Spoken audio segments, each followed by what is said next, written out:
ലഹരി കേസിൽ നടൻ ഷൈൻ ടോം ചാക്കോ ആരോപണ വിധേയനായതിനു പിന്നാലെ താരത്തിന്റെ രാഷ്ട്രീയ പശ്ചാത്തലം സംബന്ധിച്ചും ചൂടുള്ള ചർച്ചകൾ.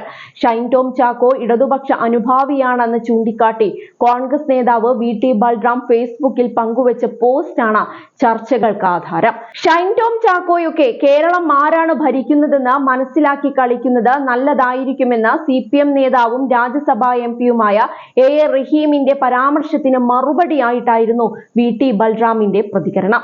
കഴിഞ്ഞ നിയമസഭാ തിരഞ്ഞെടുപ്പ് സമയത്ത് MP രാജേഷിന് പിന്തുണ പ്രഖ്യാപിച്ച് ഷൈൻ പങ്കുവച്ച പോസ്റ്റിന്റെ സ്ക്രീൻഷോട്ട് പങ്കുവച്ചായിരുന്നു കോൺഗ്രസ് നേതാവ് ആരോപണങ്ങളുടെ മുന CPM-നും സർക്കാരിനുമെതിരെ തിരിച്ചത്. ഇതോടെ വിഷയം സോഷ്യൽ മീഡിയയിൽ സജീവ ചർച്ചയായി. ഇതോടെ കോൺഗ്രസ് സൈബർ ഹാൻഡിലുകൾ ഷൈൻ ടോം ചാക്കോ സഖാവാണെന്ന പ്രചരണം അഴിച്ചുവിടുകയും ചെയ്തു.